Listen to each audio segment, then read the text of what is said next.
Okay, wait. Did they compile the Bible, or was that bishops who compiled the New Testament? Mostly the bishops. Not all of them are wrong either. Hold on. Were there any I'm lay... not anti-bishop or church father. Hold on. Well, actually, I'm not sure what you would determine as a bishop under Unitarian view. Where's the bishop today?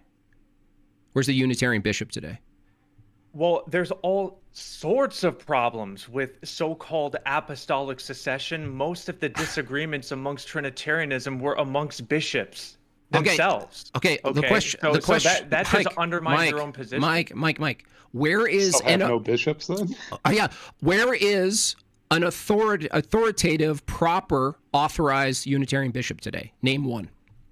So the earlier standards for a bishop was that they taught the same things as the disciples. Did you hear my question?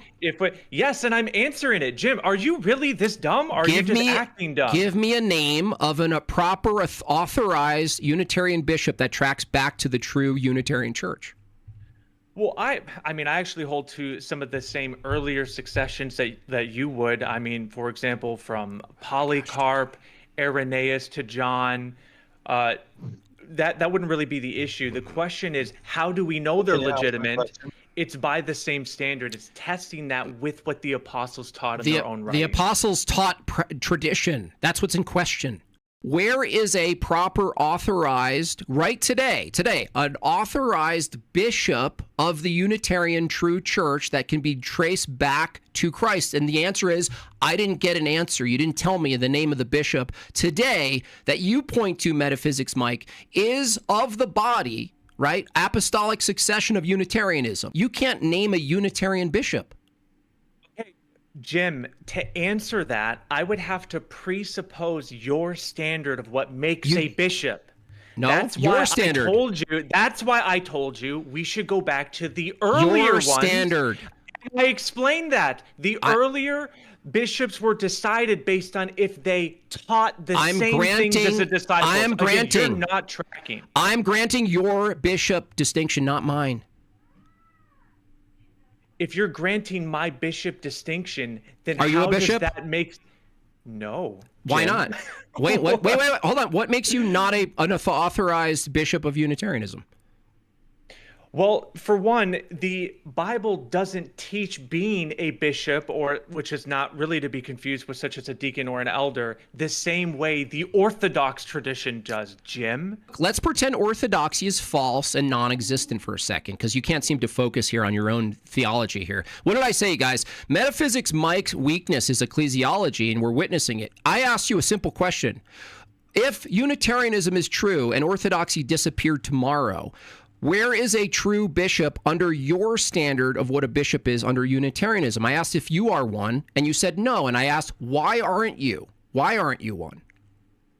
Okay, so I told you we got to be careful. So thank you for that clarification. Okay, not presupposing. So a great example is going to be what the Bible sets forth. All right, that someone like an elder or a deacon, which again is not to be confused with your later criteria, must be above reproach, husband of one wife, sober-minded, self-controlled, respectable, hospitable. And he was appointed by someone prior to him who is by the same standard. Certainly you're aware of this, right? Such as 1 Timothy, right? Chapter 3, Titus chapter 1. Mike. So then there is a standard for somebody who takes a position in the church that can teach. Mike, look. If I'm granting your interpretation of the scripture and how they're using bishops and deacons, right? Because it's in there. So I'm granting the Unitarian position on this. That means that there's a carrying forth of the tradition of what's considered a Unitarian deacon or bishop, right? Teacher. Is Unitarianism the true church in its function alive and well, or is it still half apostasy dead? So I don't believe that you can reduce someone's true faith down to Unitarianism. I think that many Trinitarians are also saved, all right, sealed by God. That's because our true faith is grounded in living like Christ lived. Okay, like loving God and loving people. I'm not asking about your soteriology, man. It's not grounded in your affirmation of Trinitarian dogma. Mike, hold on a second. I didn't ask you about... You just keep acting like I'm not answering. I didn't ask you about soteriology. I didn't ask whether you think some people are saved outside of Unitarianism. I didn't ask if you think Unitarianism is the only strict position. You hold the view that Christ himself was a Unitarian, right? And that he taught Unitarianism, and his Great Commission was about spreading the gospel of Unitarianism, right? If that's true, and you hold to the view, the structure, that there's an office holder called a bishop or a priest or a deacon, that means you agree that there is a logistical operation of the Church of Unitarianism. Now, I ask you a very simple question, Mike. Today, is the true Unitarian Church in operation? And if so, does it use authoritative deacons and bishops? The answer is yes, but okay. I clarified this statement as not being defined presupposing your standard. I didn't ask for my standard, dude. I already granted you your standard. Okay, so then you must understand then, Jim, that a true Unitarian church, it would be the same type of Christian that could be a true Trinitarian church. You must understand that. No, hold on. In this hypothetical, orthodoxy and Trinitarianism doesn't exist. Only Unitarianism is an option and some other heretical positions, okay, that you reject. What I'm asking you very clearly for the third time, today, according to your standard of bishop and deacon, not mine, your standard, right? You hold to that those existed biblically and at the time of Christ. I'm asking you, does your church today operate with bishops and deacons? Yes or no? My gosh, you want me to say yes again?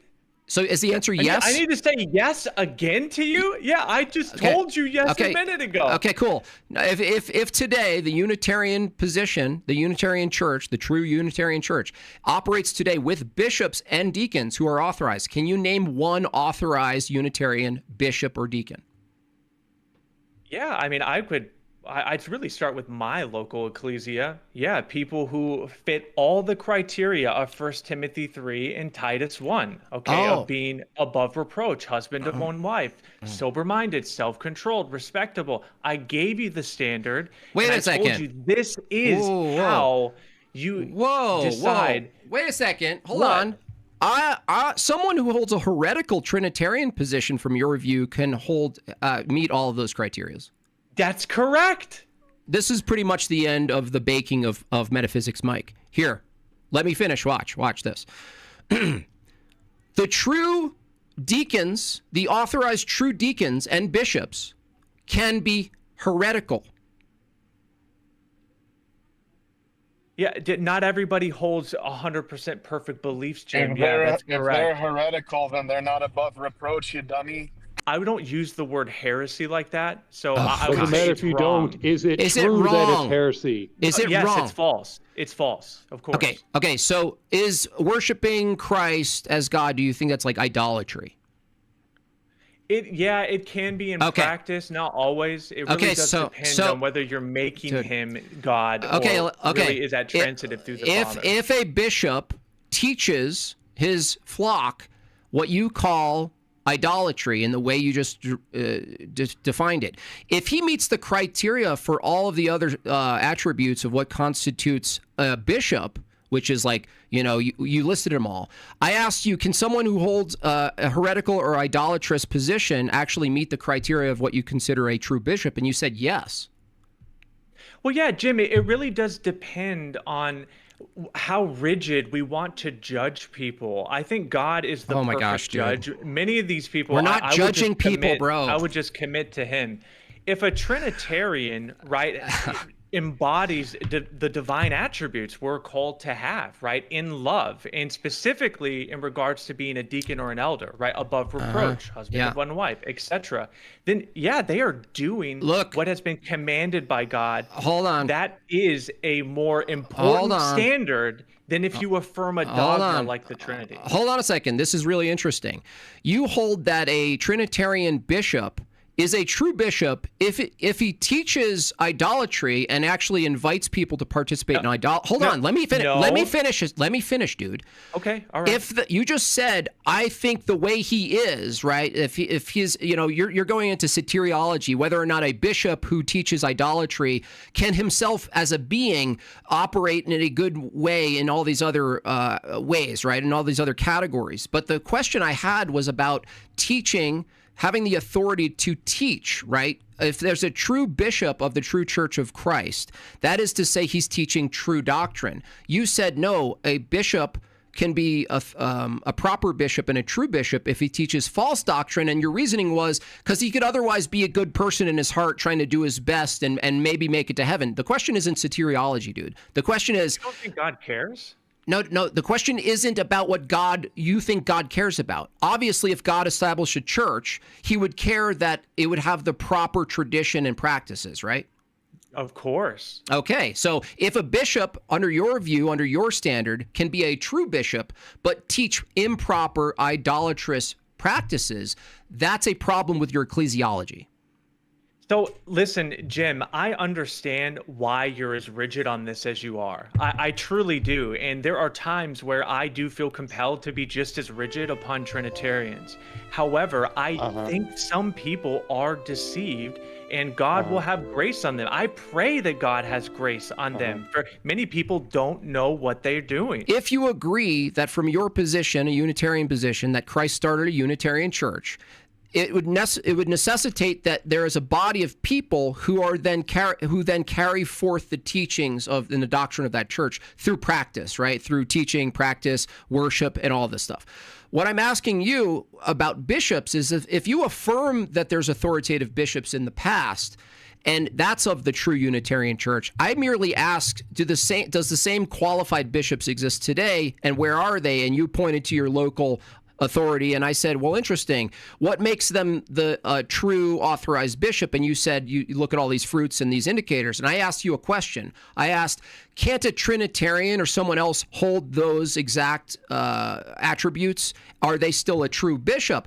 Is a Trinitarian who has all of the other attributes you listed, are they authoritative as a bishop? And you said yes. Yeah, I think it's possible, Jim. I do. Yeah. Okay, so if you have an authoritative bishop that's Unitarian, and I have 2,000 years of bishops that are Trinitarian, how do you decipher which ones are true bishops if it includes bishops who teach false teachings? So I answered this, Jim. It's the same way it's always been done, always.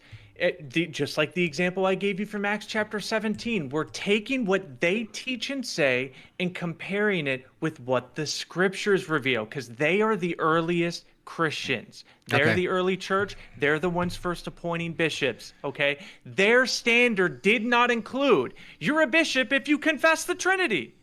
Wait, all right? So a heretic can't be a bishop by your standard then? Yeah. They have to conform to the scripture. So there is an authority. That's right. Okay. Oh, wait. Say that one more time. You if sound they kind have of to cloudy. compare what the bishop teaches to the scripture is the authority that determines what a bishop is. So there is an authority for bishops. Yeah, so I'm the one who mentioned 1 Timothy 3 and Titus 1, yep. Yeah, look. But at the same time, the qualifications in those don't even have to be somebody who teaches correctly. Yeah, so this is a problem. Yeah, that's supporting my position. No, it's not. No, dude. I'm not tracking how that's a problem here. Let me make it simpler for you, okay? Yeah, do it. The correct teaching of Christ is in the scriptures, right? I believe so. Yeah, and in the early church too. Okay. The correct distinction for what constitutes a true bishop is also in the scriptures. Yep. But you're getting your doctrine from the scriptures, but you're saying that a true bishop can teach false scriptures, which has to be in the scriptures. No. Okay, now I see the disconnect. It's not a disconnect. It's not a disconnect. It's a retarded position that you have. That's not my claim, Jim. It is your claim. No, it's not. Jim, we just went over this. I know. I just gave it back to you exactly what we went over. Look. Let's do it by premise and see if you agree. True doctrine, true Christianity is found in the scriptures. Yep. What constitutes a true bishop is found in the scriptures. You mean the criteria for a true bishop? Yes. Yeah. What constitutes a true bishop in the scriptures is someone who teaches true doctrine.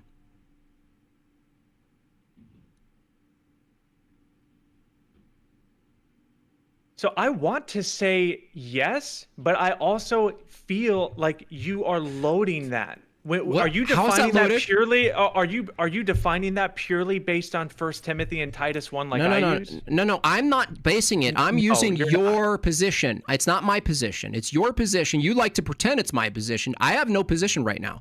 I have your position to reflect back to you.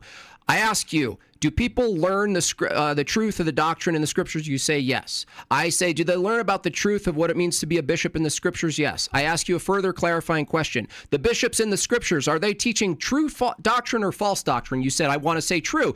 The reason you're hesitant, you want to dodge to me, is because you know if it's true that from your own standard, a true bishop, according to your standard, scripturally, teaches true doctrine scripturally, then they can't teach false doctrine scripturally, right? That's a contradiction. You're in a contradiction. So I'm still not tracking how this is a problem. Do you know what a contradiction is? Maybe this is why you were confusing my earlier statements as only dealing you're a with weasel. soteriology. You're an actual weasel. Look, P and not P. I'm genuinely trying to engage with you. You want to hear P and not P? Here's P and not P. Genuinely. Hold on. Here. Engage with the contradiction that you just declared not a problem. Hold on. Let me do it. Let me engage. No. Let me give you P and not P. P. No, so what? So you're going to cut me off after that too? No. P. You want me to let you finish speaking? Let me finish. Stop crying. P. True bishops teach true doctrine. Not P. True bishops teach false doctrine. If you are rigidly defining their whole authority as a bishop, well, then I'll go ahead and deny the second one for you then. I'm okay with that. So that would resolve that in your understanding.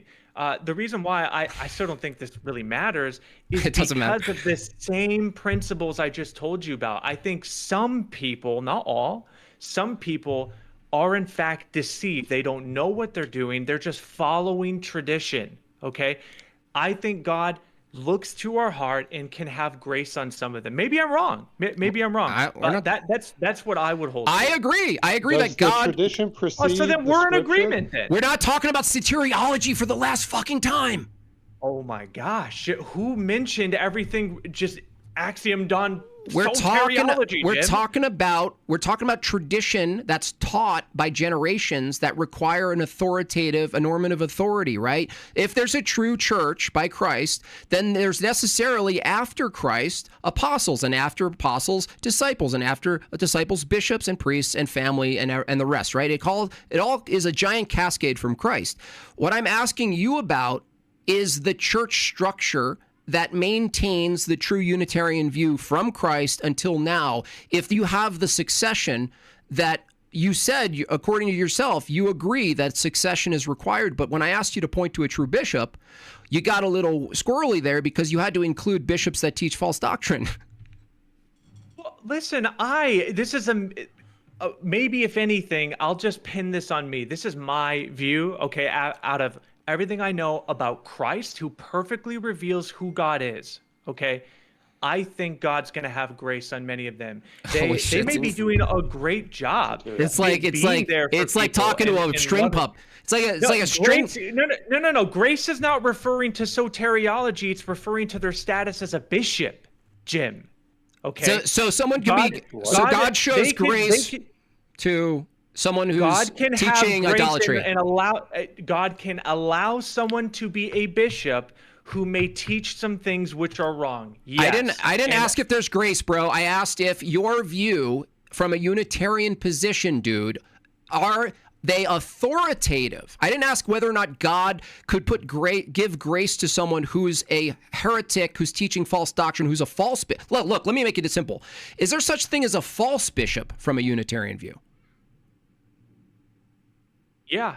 Okay. Yeah. If you said there's a true bishop and a false bishop, can you tell me what your standard is today for determining a false bishop? Jim, of course. Jim, do it. Do you let me? You want me to answer? Stop saying my name, bro. Just answer the question, dude. I know my own name. Just answer the question. What determines a false bishop today from a Unitarian position? We both would agree that if they are teaching false doctrines, that's a great place to start. Oh, so however, the qualifications for a bishop were mainly moral, not just doctrinal. Okay, if you were teaching the doctrine of the Trinity, but also were living in adultery, immoral to teach people lies? You can be condemned. Is it immoral to teach people lies? Yes, but then not what the all. F are you talking about? Not all those who teach lies can be held to the same standard, because some are knowing and some are not knowing. Some are ignorant. Again, if you can agree that not all qualifications are doctrinal, also moral, then you must also agree then, right? That if a Trinitarian's teaching true doctrine but living in sin, they're condemned, yes? Look, from being a bishop. We're not talking about condemning a bishop and defrocking someone, right? And moving them away from the authority position. That's something that an Orthodox church has. I'm asking if you have it. Good. Yeah, it's the same idea. So if you agree that there are people who can teach true doctrine but fail morally, and they would be removed as a bishop, it's the same concept. Who removes? Where is the body of the Unitarian Church made up of bishops, right, and archbishops that authoritatively defrock a Unitarian bishop? Where is that? Okay, the church just meant a called out assembly. There are called out assemblies of people who seek Christ, who love God and love their neighbors. Oh my gosh, dude. Unbelievable. Mike, what did I just ask you? Question. Yeah, you're presupposing the church as this. Who determines to defrock a Unitarian? Who determines that?